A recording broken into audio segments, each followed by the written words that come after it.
Good evening, Titan Nation. How's it going? And welcome to the 40th episode of Titans and Truth. I am your host, Chris, aka Blue Enforcer, and I got a pretty fired up episode for you this evening. We're gonna definitely get into a lot of things Titans here tonight. First thing I'm gonna ask you to do is to spread the word out to everybody as we are live. And you could go by sharing this show.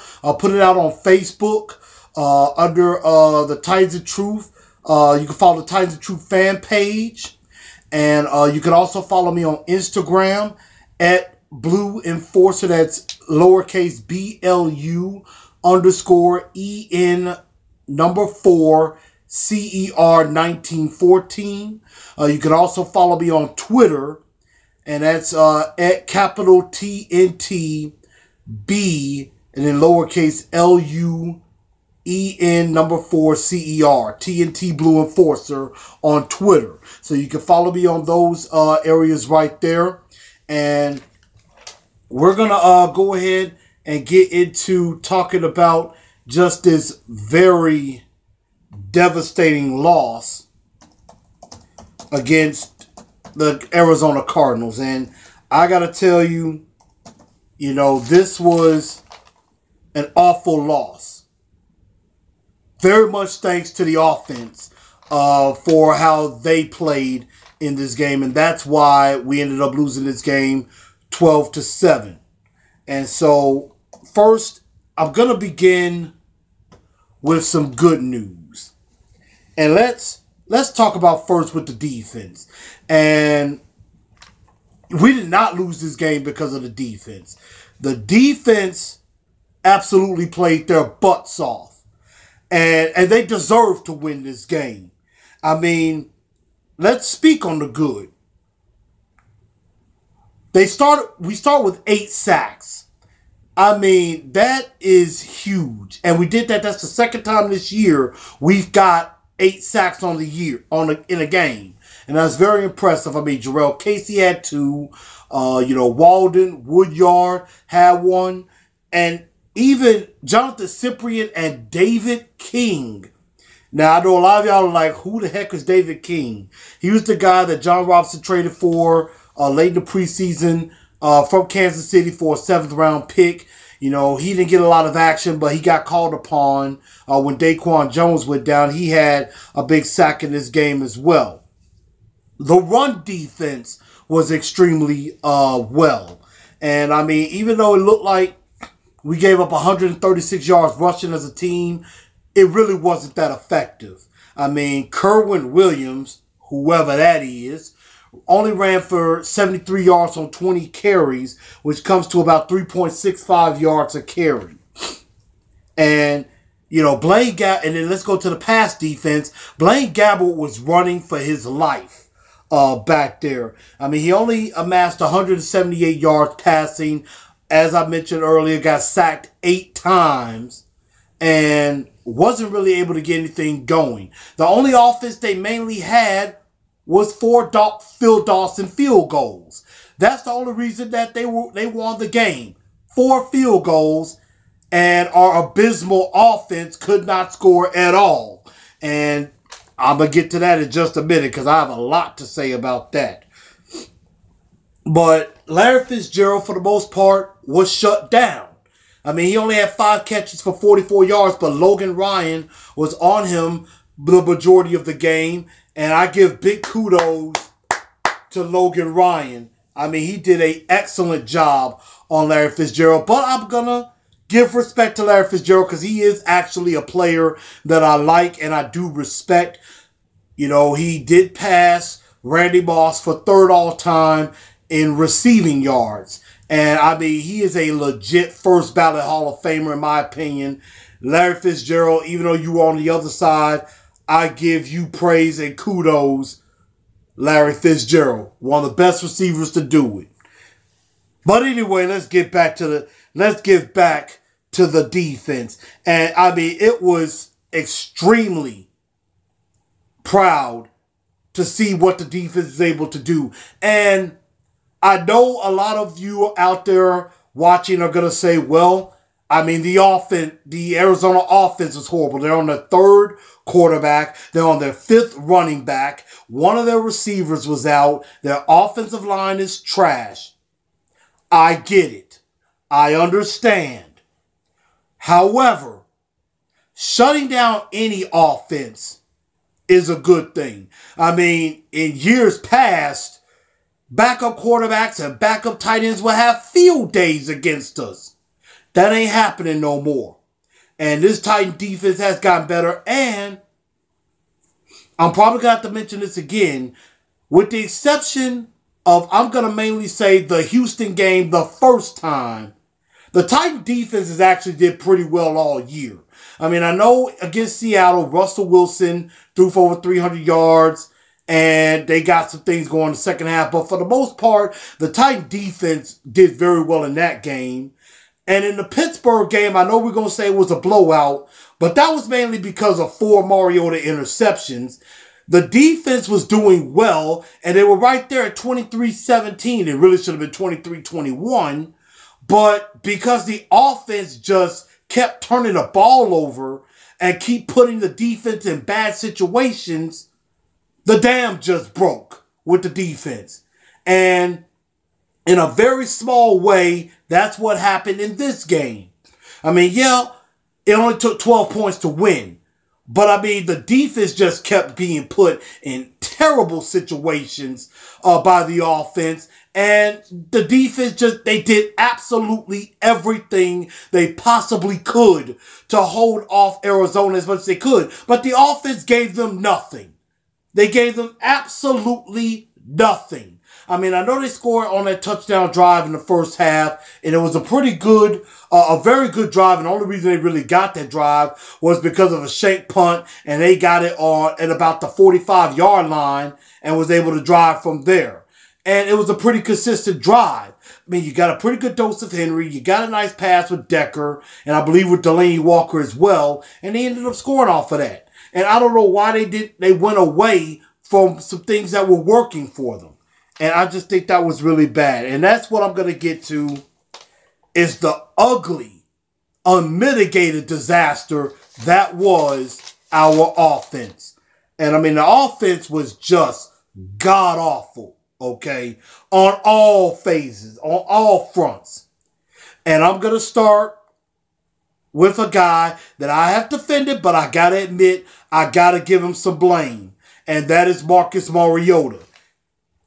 Awful game. I mean, just 16-31, 159 yards, 2 very costly interceptions, including the one to where he was going to Delaney and the linebacker just stepped in front of it. And, you know, and Marcus basically said, I didn't see that linebacker. Sometimes you got to know and expect that, you know, the linebacker, you know, is going to try to cover. If you know, if a defense knows that Delaney Walker is your main weapon, your main option, and you know, if he's your main option, everybody else knows that's where you're going. And so they're going to double and triple cover. And, you know, that is going to lead to turnovers. That's going to lead to bad plays. And that was just really, really bad. And, I mean, you know, this is a really bad season for him. It's a bad year. I just think he's going through a sophomore slump. And it just happens to be in year 3 instead of year 2. And he wasn't alone. He wasn't alone in his struggles. The run game was non-existent. Early on it was. I mean, early on it looked like the run game was looking like it was going to be okay. You know, you got some plays here, some plays there. And, you know, Derrick Henry was busting out a couple chunks of yards. You know, he had like, you know, gain of 6, gain of 9, gain of 8, maybe a gain of 5 here and there. He was slowly chopping down the tree a little bit, but he only got the ball 8 times. And that's unacceptable, especially in the second half, when he only got the ball twice in the second half in 37 minutes. I mean, it's just, incredibly horrible how Terry Robisky just refused to give the ball to Derrick Henry at times. And even DeMarco Murray had his moments. And it seemed like after the 54-yard run that was called back from Jack Conklin's holding call, which, my God, that was a killer. That was a killer. And I mean, Jack Conklin, that was only his third holding call of the entire season. So that one really hurt. And I mean, I agree with the consensus of Titan fans saying that,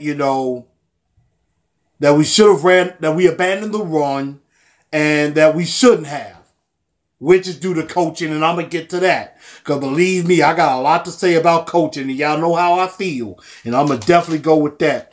Receivers really struggled. And Marcus probably felt like Delanie Walker was his only option. And Delanie Walker, had 5 catches for 42 yards. But you noticed in the second half that the Arizona defense really keyed on him. And they were going to make sure that Delanie Walker was not going to be a factor. I mean, the entire stadium knew that most likely Marcus was going to Delanie Walker. Because, I mean, for some reason, he wasn't going to Corey Davis enough. And I don't know if it's that he doesn't trust Davis. I don't know if it's because maybe Davis didn't, maybe because of the injuries from earlier this year that Davis is slow to pick up the offense. I don't know why Marcus isn't going to him more. I really don't know.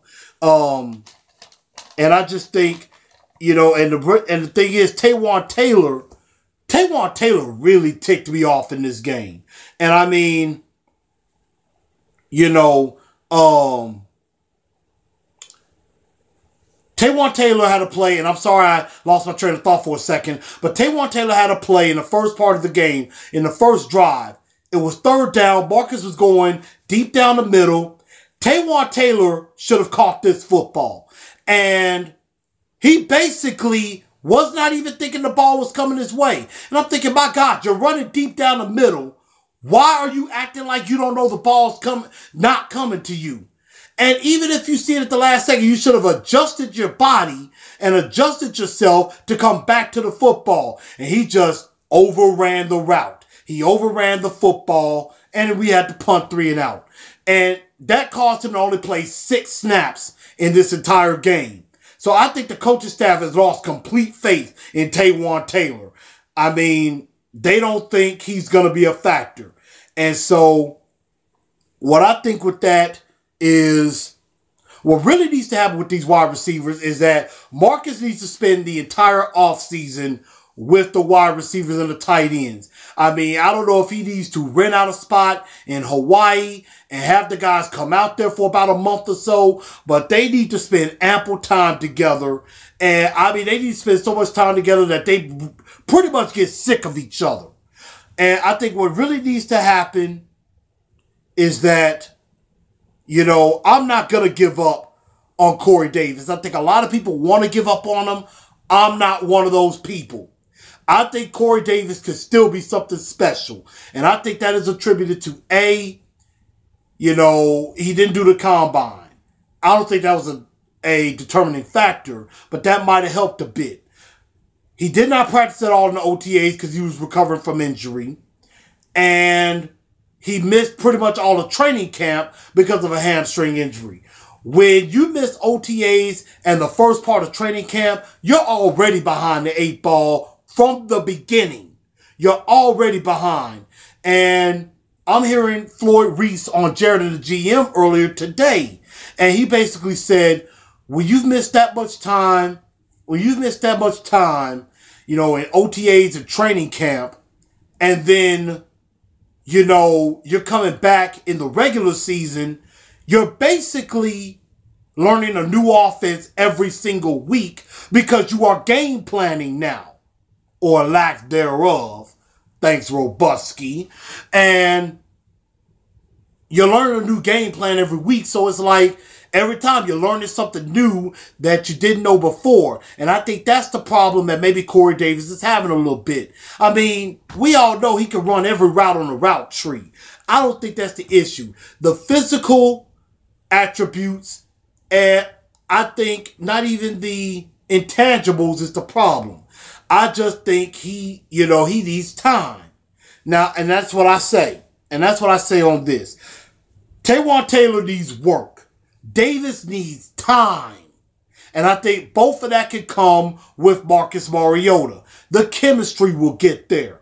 And I just think that's what really needs to be done. And I think that they will succeed. I truly believe that, and I think the rest of you should also. Now, finally, the true reason that we lost this football game, coaching, is why we lost this game. In this game, there was a lot of coach malpractice going on out there this past Sunday. A lot of coaching malpractice. It was bad. And a lot of you know this. A lot of you who have watched Titans in Truth for a long time, you guys know I'm out on Terry Robisky. Or as Brandon Bowers would say, Robusky. And he even left a comment saying Robusky is a dumpster fire. I absolutely agree. I am so done with Terry Robisky. I am so over him.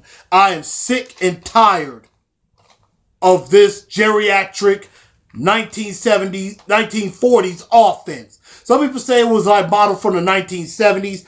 I'm going back further. Pre-1940s. It's like dinosaurs. It's like he's running an extinct offense out there. And I am sick of it. He should have been fired directly after this game. If any of you out there believe that Terry Robisky deserves another shot, which I think that is a very, very slight few, if any, this game against Arizona proved why he deserves to be fired. Mike Mularkey should have fired him Sunday night. He should have told him, look, pack your bags, take your tail back to Nashville, and clear out your office. Clear out your office. Because it was horrible how he called this game. I mean, let's go back and take a look. It just seems like he does not know what the heck he's doing. I mean, he just seems like he's running the same old stale game plan every week. And Rodney, you came on saying you hope they get a new coordinator soon. So do I. Brandon coming saying, we need some new fresh blood. I would say yes, we absolutely do. And I mean, it just seemed like he ran the same old stale plan every week. And there's no adjustments. And it just seemed like he's not even game planning for the defenses he's going up against. He's just basically running a stale plan like, we gotta run, and that'll set up the pass. I said this ad nauseum. Maybe use the pass to set up the run. I mean, it just seemed like it's basically Fisher Ball 2.0. That is all this is. Here is your typical Tennessee Titan drive from Sunday. First down, 1st and 10, run to Marco Murray, gain of 1. 2nd down and 9. Derrick Henry, loss of 3. 3rd and 12. Pass is either incomplete or pass over the middle, gain of 4, punt. I mean, if you're watching on YouTube, tell me I'm wrong. Tell me I'm wrong if that is not the typical Terry Robisky game plan. Doesn't that seem a lot like Fisher Ball 2.0 to you? I mean, does it not seem that way? And I mean, that's just bad. I mean, it feels like he just keeps running plays that he knows doesn't work, but he just believes it's going to work if he keeps doing it. You keep going to the well with the same BS plays, you are basically telling the defense what you're doing, and they know exactly what to do. And, I heard this. I can't remember if it was with Braden Gall on 102.5 or Jared and the GM. It was basically saying that, with Derrick Henry being a little bit of a liability in the passing game, is it possible that maybe when Derrick Henry comes in the game, it's a run? Because Derrick Henry has not always been that great in the pass blocking department. And so that's a very good question. And I mean, and whenever I see Dennis Kelly come in the game as an extra lineman, I know it's a run. I know for a fact it's a run about 90% of the time. It's a run. So I mean, Robisky keeps rolling out the plays. It is so predictable. You know what they're going to do before they do. And that is just horrible. And I mean, instead of using the run to set up the pass all the time, I'm like, use the pass to set up the run. I have been beating that drum for months, and it just seems like it is not working. And Shane, you come in and say he keeps clicking his heels. Rodney's coming in and saying we need North Turner or Gary Kubiak as offensive coordinator. And Shane said, who else here thinks we would have won if Henry was on that last drive? I could agree with that. And I mean, so that's just, it makes me sick to my stomach. And I mean, repeated this a lot.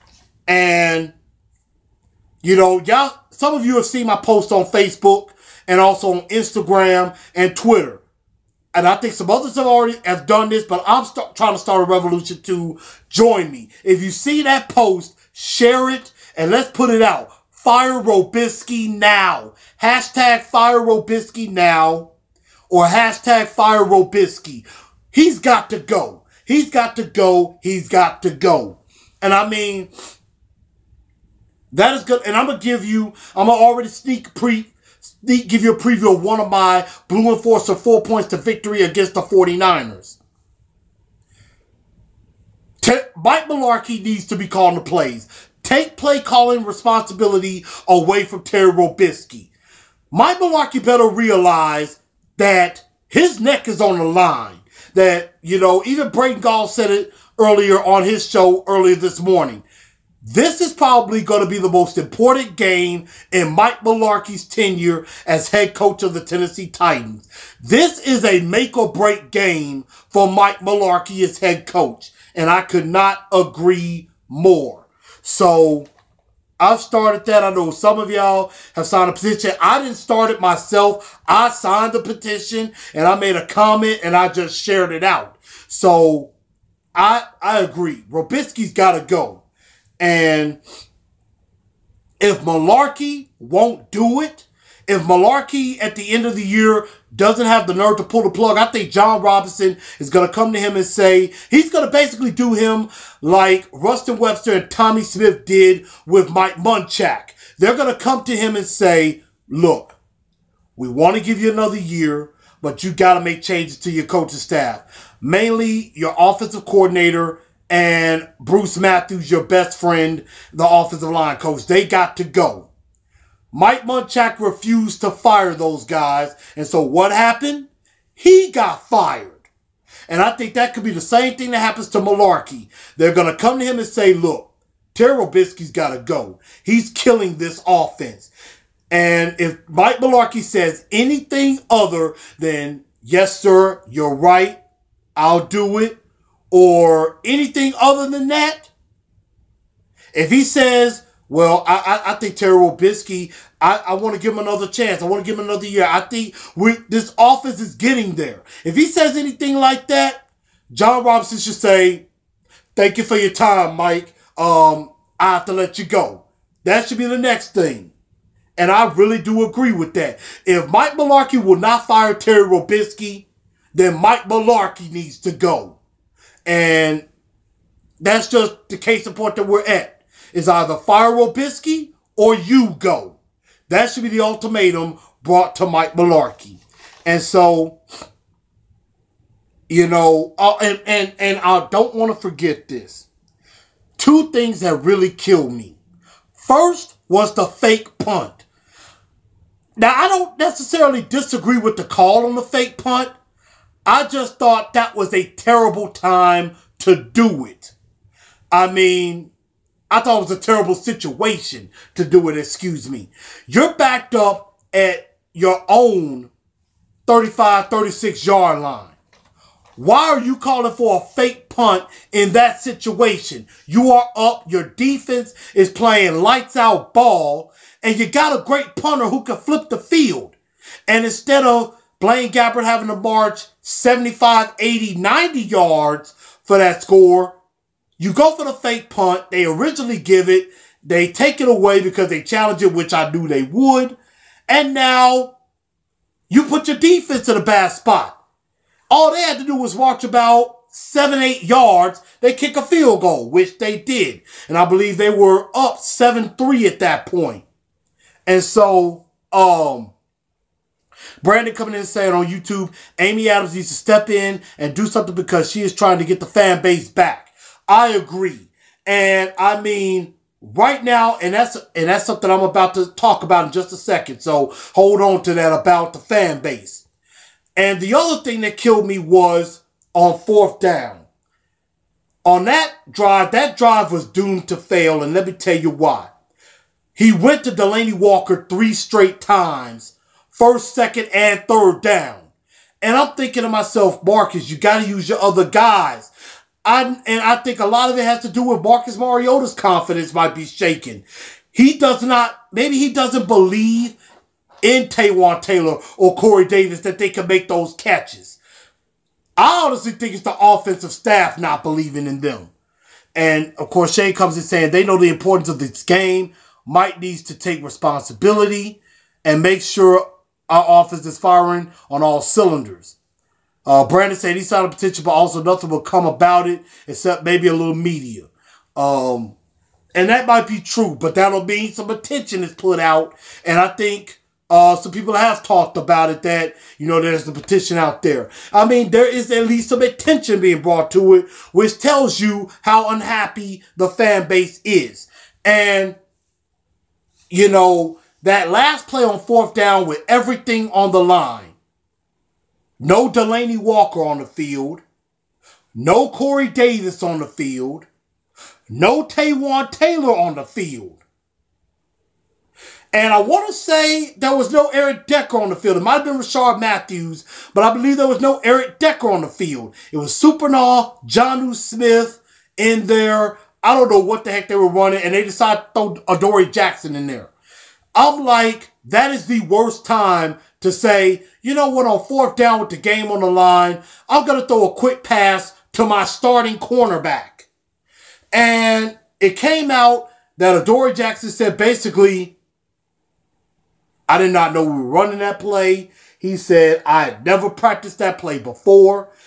And I tend to go with the player on that one. Now, Mike Mularkey comes out on Monday and says, we have practiced that play just not in a few weeks.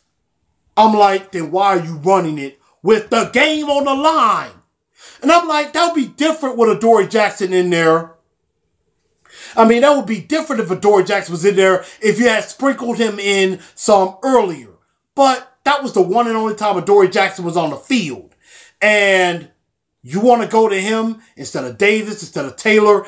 That particular play right there told me why Robiskie has to go. That was the last straw. That is your best evidence to say Robiskie's got to go.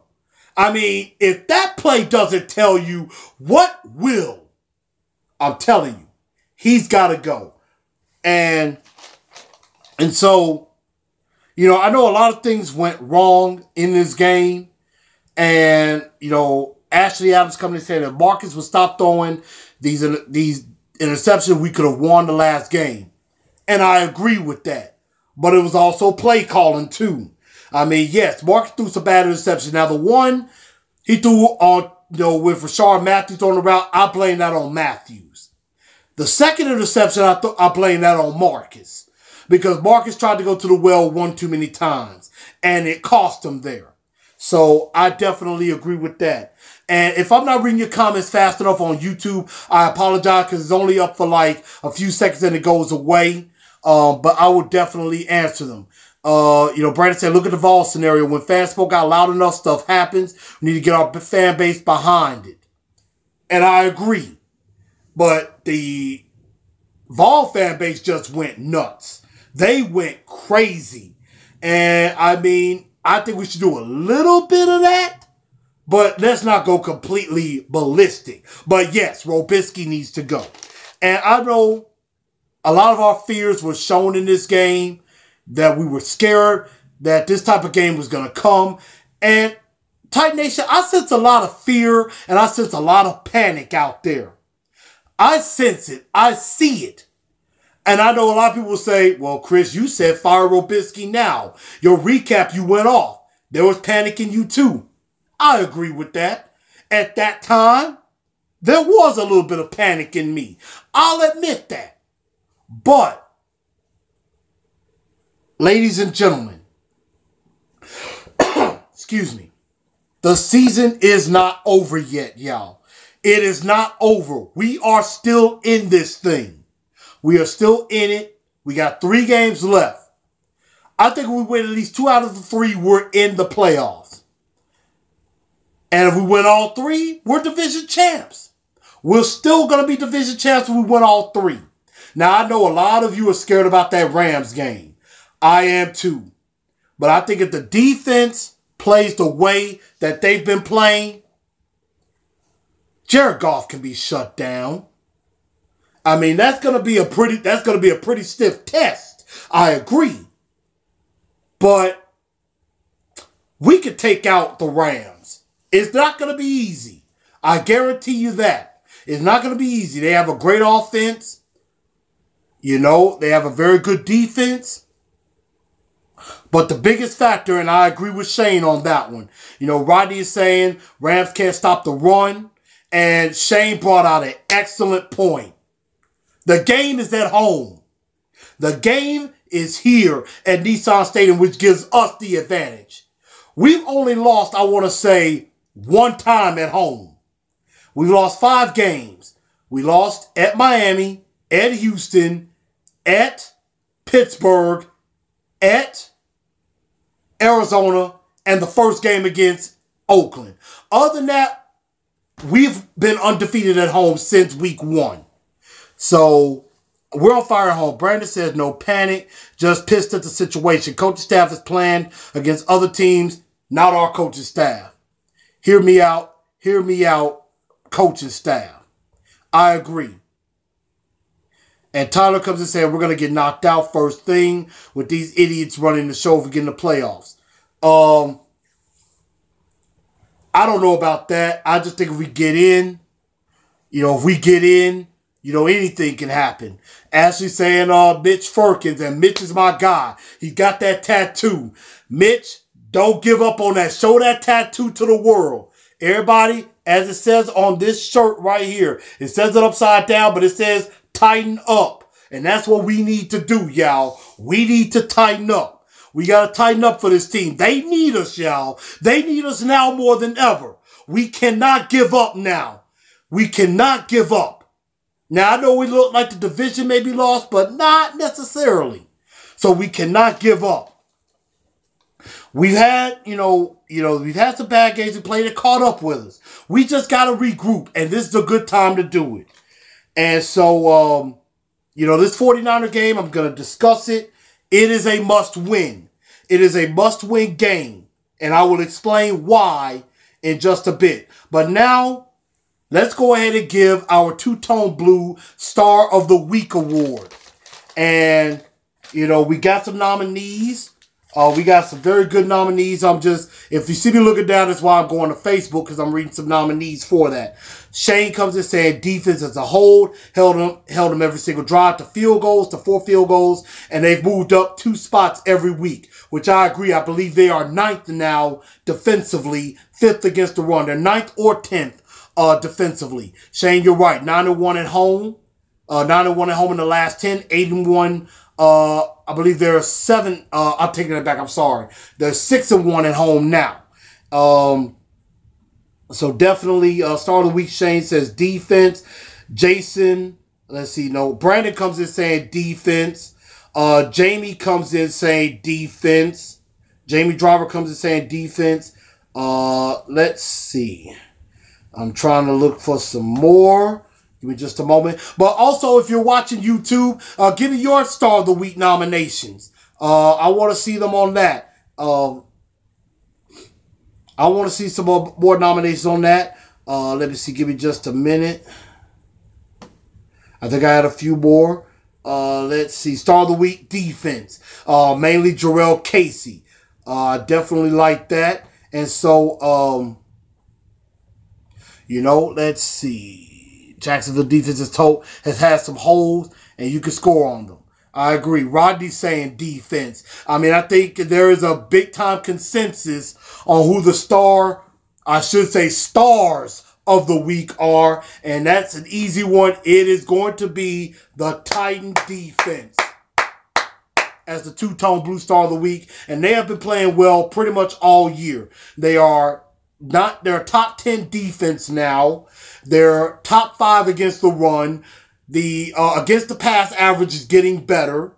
And, a lot of teams, they may be throwing on us. They may be gaining a lot of yards, but they're not scoring a bunch of touchdowns on us. You're not seeing, teams throwing for 3-4 touchdowns on us. And that is a very good thing there. So, definitely, excuse me.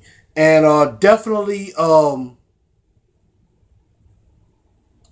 and Brandon, you're right. Titans are victims of fan expectations. And so that might sound about right. And I know Ashley saying that Mitch might take his cover to 7 with the 8. So I don't know about that. Let's not give up on the 7 just yet. But I like that. Two-tone blue star of the week is going to go to the defense. But whenever there's good with the star, there's also a dunce of the day. And there's always a dunce of the day. And before I get into that, Rodney, you're right. Arizona did score 27 on Jacksonville. So Jacksonville can be beaten. They're not invincible. And neither are the Rams either. So we're going to definitely see about that. But we always have a dunce of the day. And, you always have that somebody that just stunk it up on the field. And everybody, I know all of y'all are going to just flood me with Robisky. That is a given. Robisky is dunce of the year. So I'm already going to say who my dunce of the year is going to be at the end of the year when I do my awards for the year. Dunce of the year, definitely Terry Robisky, without a doubt.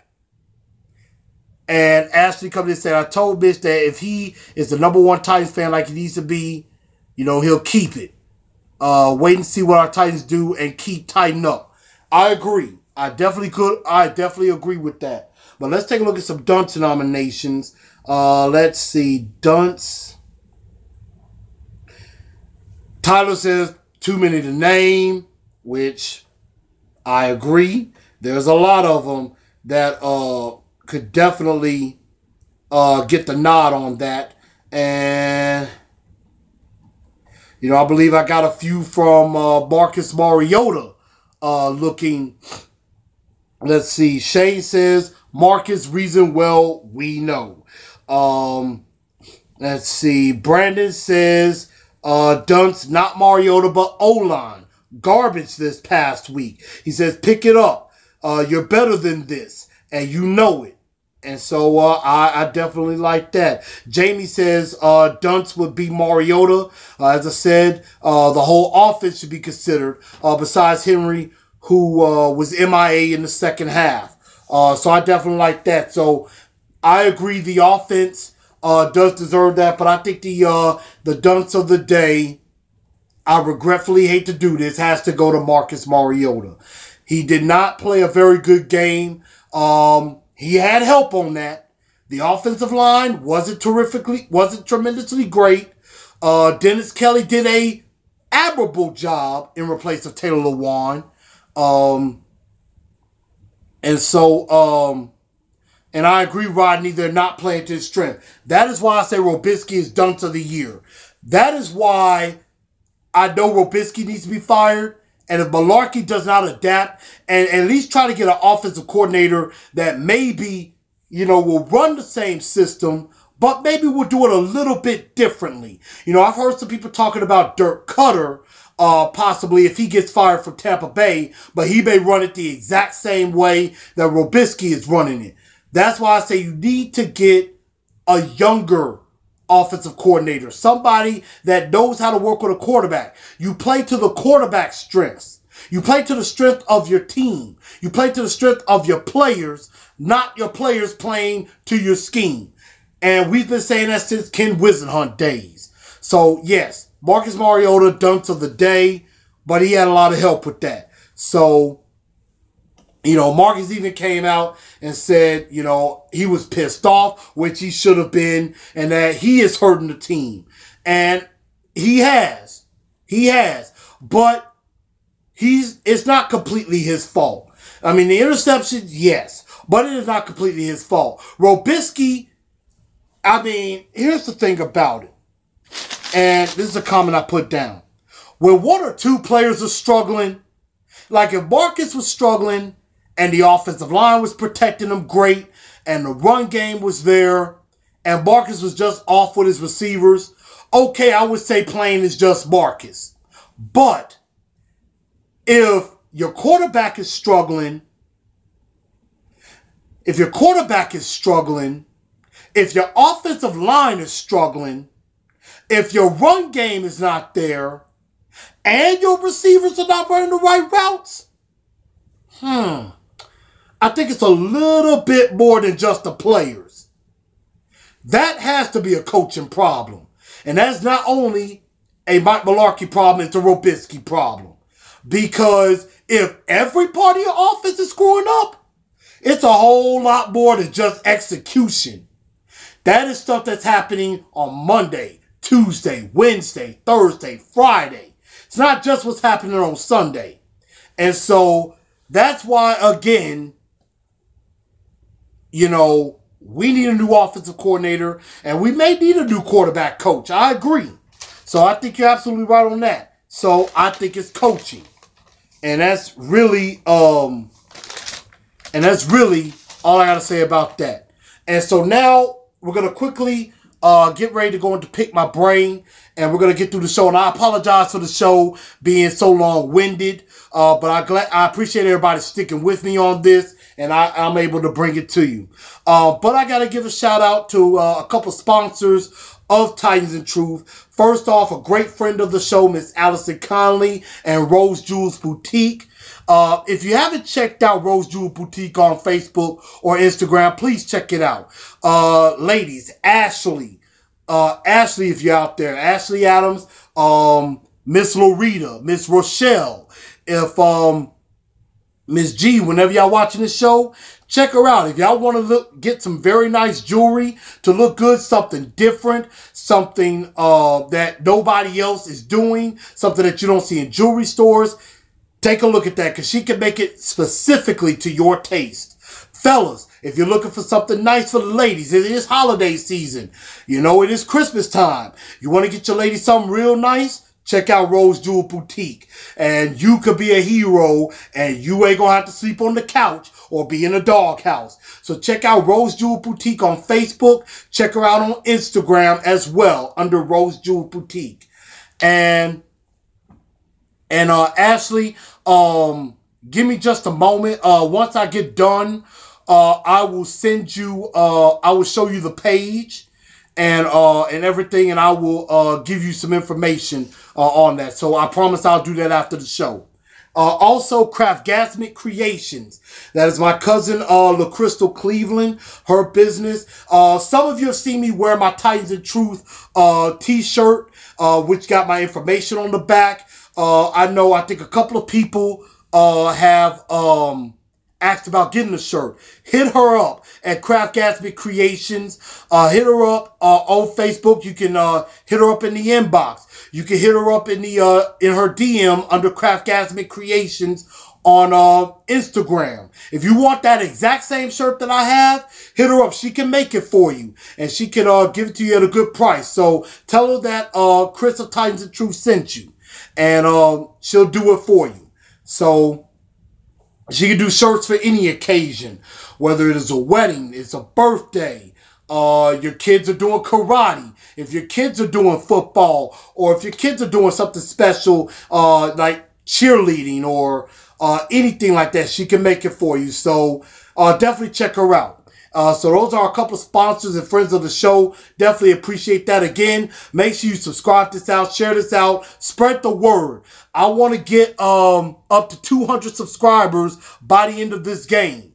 And if you haven't subscribed yet, what are you waiting for? Subscribe, get in, join. You can see all these episodes. Also, check out the website. I'm going to try to update that. I know I've been behind. www.titansandtruth.wixsite.com/titansandtruth. Definitely do that. Mitch, I know you're a big #1 fan. I know there's about a couple of people that might challenge you, but you got the tattoo. So, I mean, that is pretty big. So, now, let's try to quickly get to Pick My Brain. Excuse me. And let's get into Pick My Brain. I know there's a lot of questions out there. I'm going to try to get to them as quick as I can. Tyler, I know you probably put a lot of questions out to me. I'm going to try to go quick. I may not be able to get to all of your questions, but I'm definitely going to try. And let's go into it quickly and try to get through everything. Shane wrote, do we need to start considering drafting a quarterback second or third round, or acquiring a guy who is a competent backup? And do you feel that that person will make Mariota show a little bit more fire and work a little harder? I absolutely think they're going to invest in a backup quarterback this offseason. Matt Castle and Brandon Whedon are not going to be your answers. I would be okay if they cut Matt Castle and say, hey, you know what? We'll make you our quarterback's coach. I might be okay with that, because Matt Castle could can help Marcus come along, but as long as he ain't on the field. But I do agree. I think third, maybe fourth round, I think we look at a backup quarterback, a young college quarterback that can learn the system and learn behind Marcus. And maybe if Marcus struggles, can come in and do something. I would really love to see Riley Ferguson from Memphis, or Luke Falk possibly coming as a backup quarterback. So that'd be good. From 1 to 10, what are your chances you think we have a new offensive coordinator next year? 15. I am guaranteeing we're going to have a new offensive coordinator. Robisky's got to go. Enough said. 1 to 10, what are your chances you think we still have a win in the division? And what is it going to take? I'm going to be honest with you. My feel is about a 3. Because, I mean, we lost. The Jaguars have a 1-game lead. We got a tough slate. Jaguars have an easier slate. And I'm going to try to pull that up now and see what is the Jaguars' remaining schedule for this year. And I'm going to try to see if I can pull that up. Let's see. Texans, 49ers, Titans. Those are their next 3 games. So it's very hard to see them losing the first 2. Maybe San Francisco might be able to do a little something. I think the Texans might be able to do a little something. I know they're going to want revenge. So, I mean, I can see that, but I'm going to say about a 3. But we got to win out if we're going to win the division. Jason Glover comes in saying, what are your thoughts about Marcus maybe having cleanup surgery on his leg? I know he said he had a friend that can't handle having a plate in his leg, and it drives him crazy and can feel it. I think it's a cleanup procedure. I don't think it's going to be anything that's going to have him miss a bunch of time. I don't think it's anything that's going to hamper him not being there in OTAs with that. So,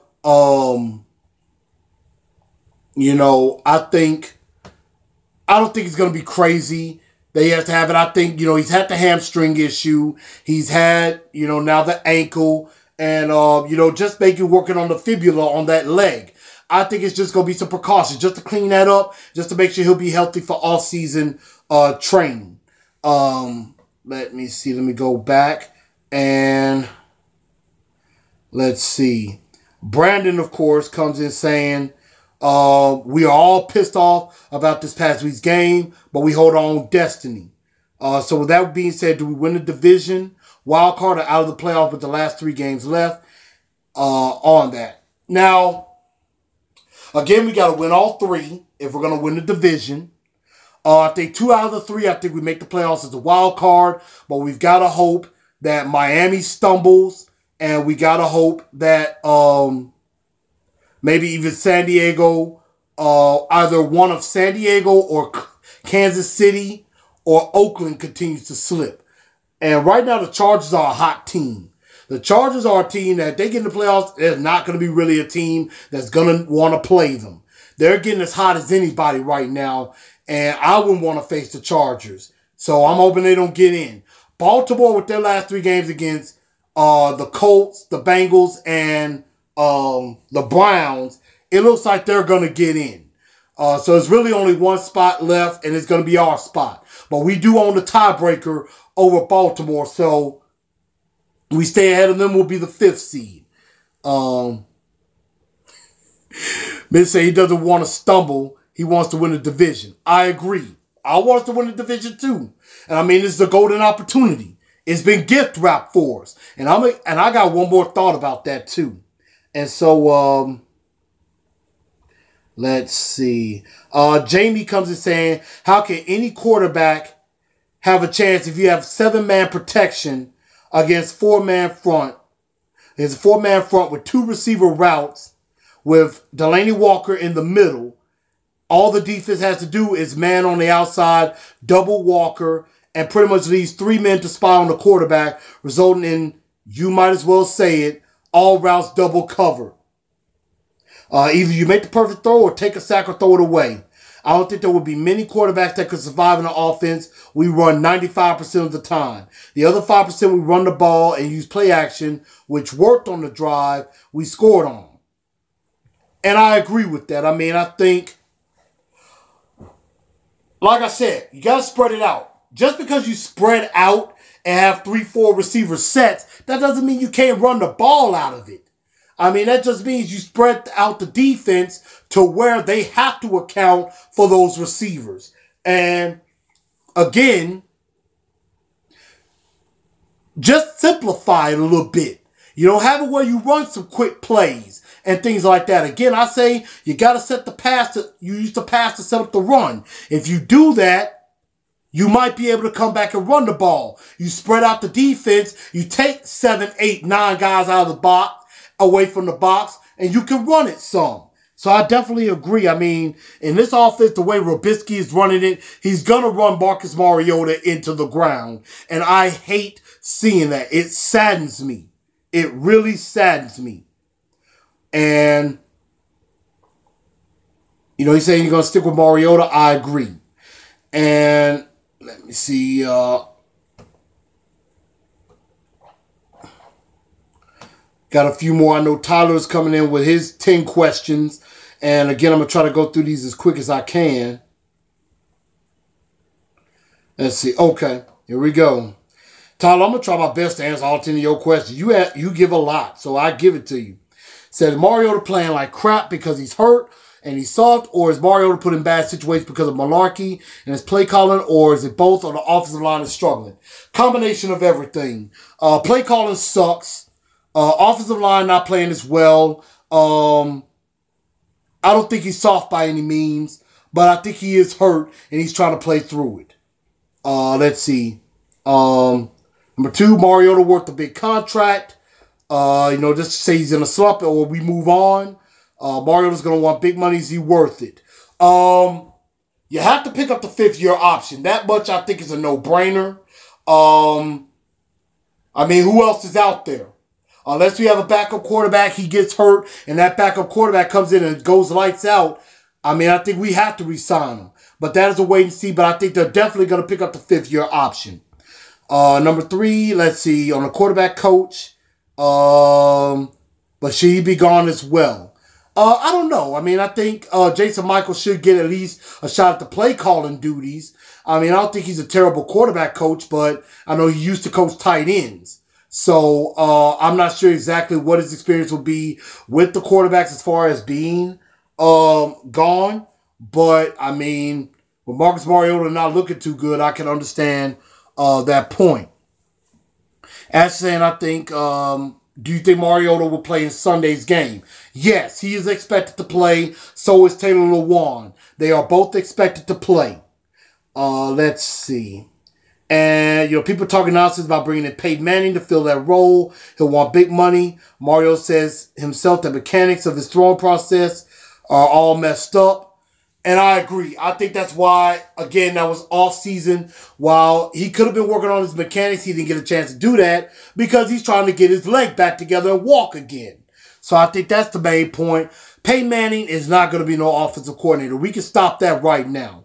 I think we need an offensive coordinator that has worked well with quarterbacks and, that Mike Mularkey could work with and maybe not have no conflict with. Let's see. Not an NFL player. All Mariota was doing was looking for Walker, and Walker was so easy to read. Walker has that fire, but I don't blame Mariota for wanting to get him the ball. Let's see. And what are you doing telegraphing the play is going to get Walker hurt or probably get picked.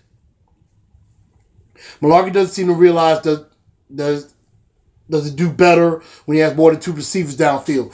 I agree. I just think that Marcus lost so much confidence in his other receivers that he felt he just had to go to Walker. And I think the only way out of that is he's got to give his other guys a shot. Let them try to come through. Now, Taywan Taylor, I think with the 6 snaps, I think the coaches have given up on him already. Corey Davis, I think, still has a future. Like I said earlier, Davis needs work. Davis needs time. Taylor needs work. Plain and simple. And I think they'll get better. Eric Decker is exactly who we thought he was. And I don't know what's up with him and Rashard Matthews. I think they'll get their chemistry back. They usually have pretty good chemistry. Defense playing good. But Palmer wasn't on the field. Cardinals suck. Is LeBeau gone or is he staying? I think LeBeau will stay as long as he wants to. Hopefully he doesn't retire. I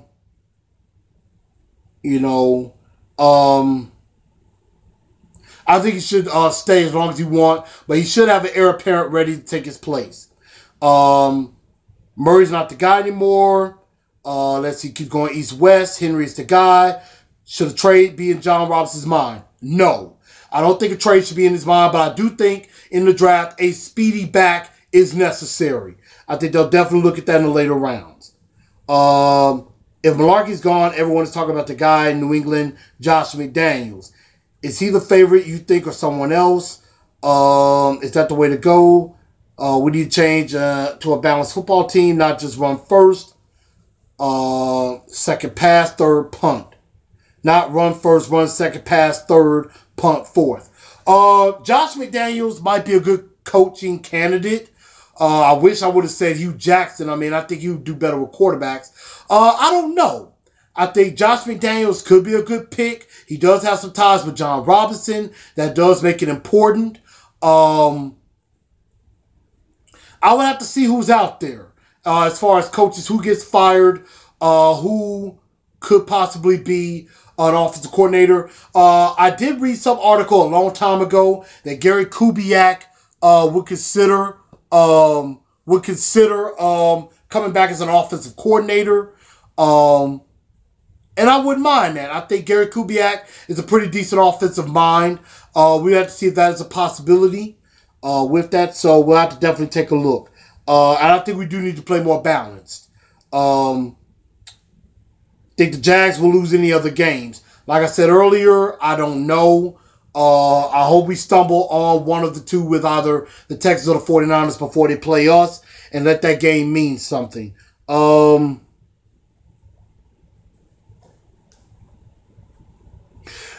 you think we can handle the Rams in a passing attack? We're going to have to get some serious pass rush. I think pass rush has shown that it's capable. The pass rush has been there. And so we just got to get some turnovers too. And he said, I'm not looking past 49 game, but they should be a team we destroyed. No ifs, ands, or buts about it.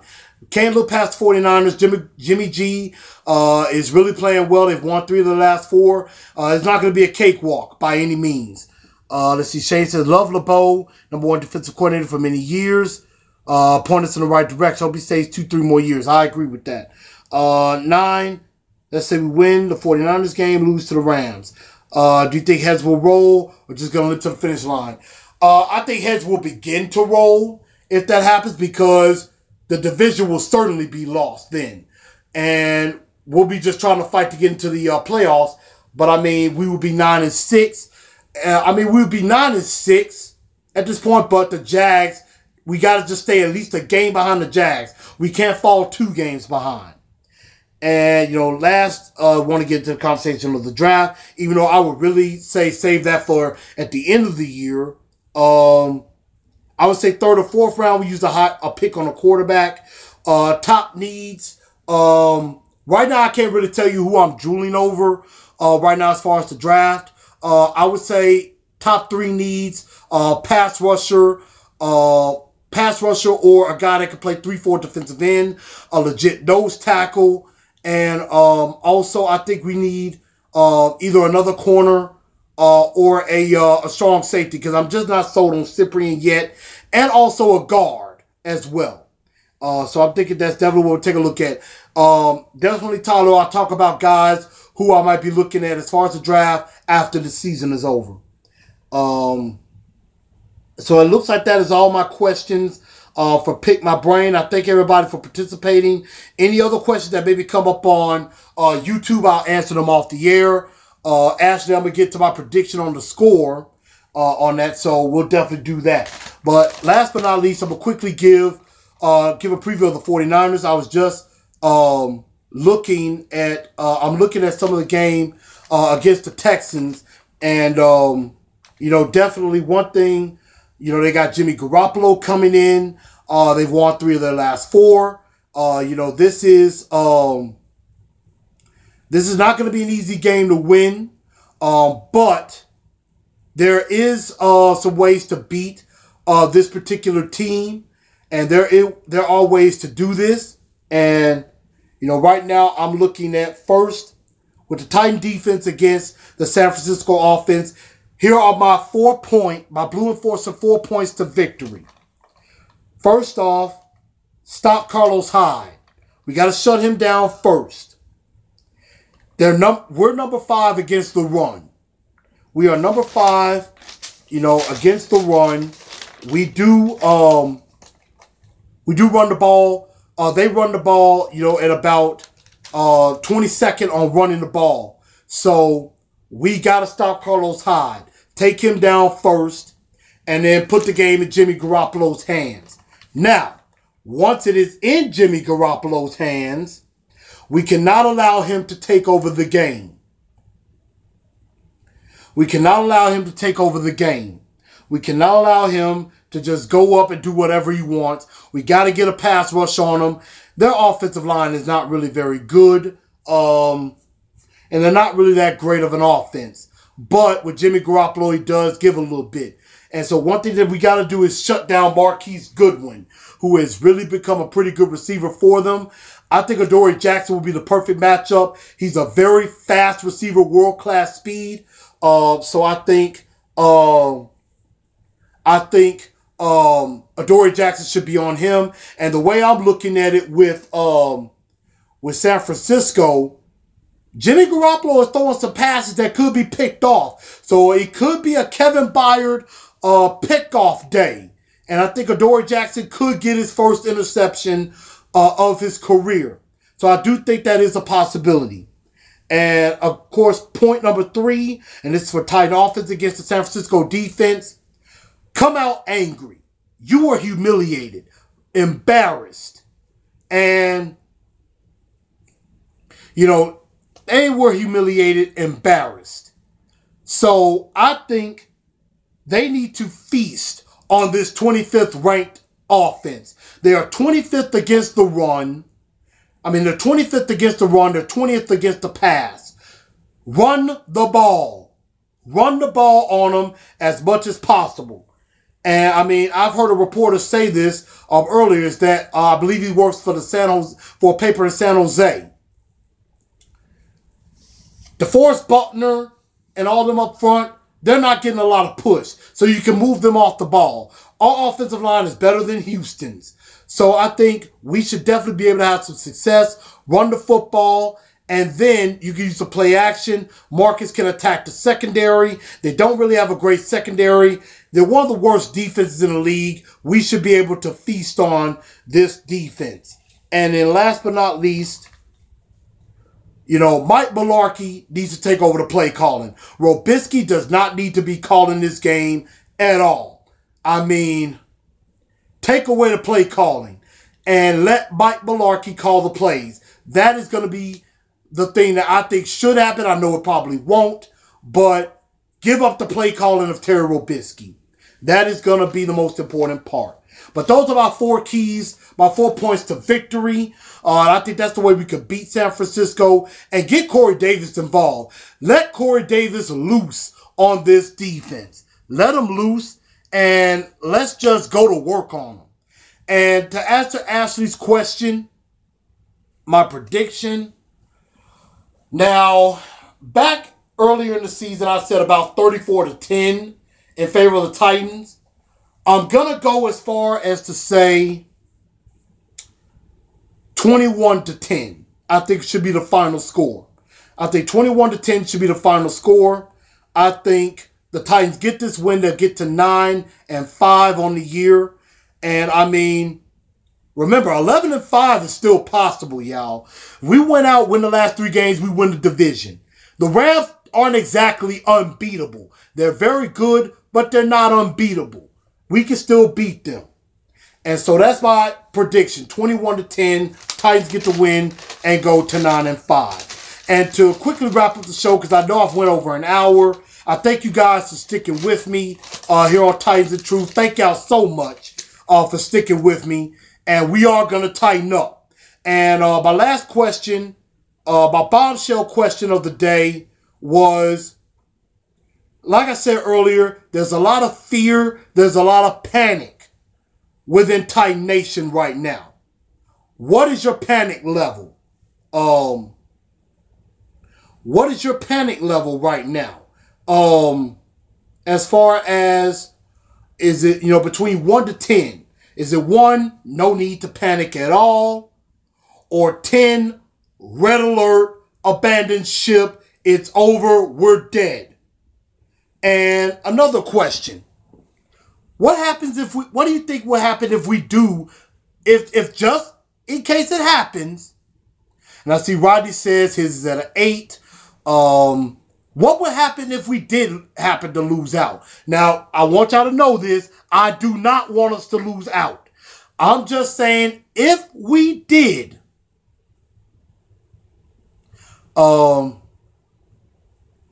if we did, should Mularkey be fired if we lose out and miss the playoffs?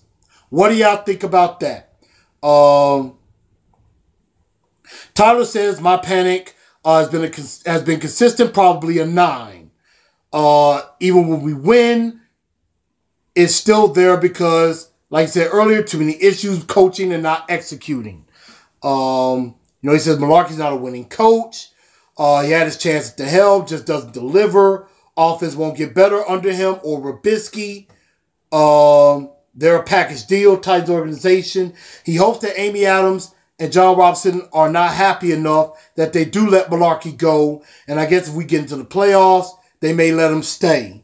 He also says he doesn't see any fire from anybody, players or coaches, on the sideline. It seems like Lawan is the only one that you can think of that kind of says something along those lines, or anything like that. He still wants Mularkey gone. I think on the defensive side, there's a lot of fire. Orakpo, Morgan, Casey, Woodyard, Byard. There's usually a lot of passion on the defensive side. On the offensive side, besides Taylor Lewan and Delaney Walker, I agree. I don't see a lot of fire and passion on the other side, on the sideline. But I think with Marcus's fire and passion, I think it's internal. You don't have to be that vocal, rah, rah, rah, come on, guys, we can do it type of guy. I think he tries to do it through his actions. And I think the same thing with DeMarco Murray is that, he says that he has a hat. I can't remember if it's a hat or a t-shirt he wears It says gotta, Gata, which means get after their ass. Get after their ass, which is something they need to do. And let's see, I've been trying to get some other panic numbers. Let's see. Give me just a second. Trying to get a few other panic numbers I saw. Like I said, Shane said, I believe his is at about a 5. Let's see. I'm sorry about my computer is acting stupid again, which I know I need to give me a new one. Let's see. I know Brandon said we're still in control about our destiny. He said it's about a 5. Let's see. Jamie. He didn't mean to write a novel, but I think he is out on malarkey. I've seen a lot of 5s. I've seen a lot of 8s. I saw a couple of 9s. I'm going to say my panic mode is at about a 4. I'm not completely ready to go. I think it's about a yellow alert. It's not red alert. Now, if we lose this game against San Francisco, I agree. My panic level will go up to about an 8. I'm not going to lie about that. And again, Braden Gall said on the show earlier this morning that this is the most important game in the tenure of Mike Mularkey. It is make or break for Mike Mularkey to prove that he is the head coach of this team. If we do not win this game against San Francisco, I truly do believe Mike Mularkey will be on the hot seat. And if we lose out, I don't think they'll fire Mike Mularkey. I think they'll give him another season, but it will be a make or break year. He will be on the hot seat that whole season. But again, like I said earlier, if he want to keep his job, he better fire Terry Robisky. Because if he does not, he will be out of a job without a doubt. And so that's my thoughts on that. I think if we lose out, I don't think he'll be fired, but I think his seat will be red hot. But again, everybody, thank y'all so much for tuning into the show. I'm about to get up out of here. I know I've taken out a lot of your time, over an hour. Thank y'all for sticking with me. Again, share this show out. I got it on YouTube. Share it out. Subscribe to the page. Subscribe. Please, y'all. Help me out. Help me get to 200 by the end of this week. Help me get to that point. Spread the word. Spread it out on Facebook. If you're on Instagram, tag me. Tag me. You can put at Blue Enforcer, Blue_Enforcer 1914.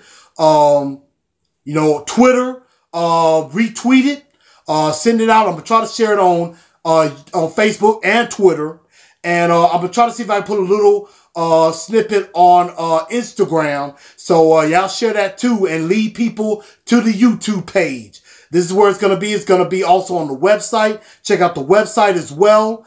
And thank y'all so much for supporting me. Let's tighten up. Let's get this win. Let's get to 9-5. I'ma holler at y'all. Titans and Truth, I'm out.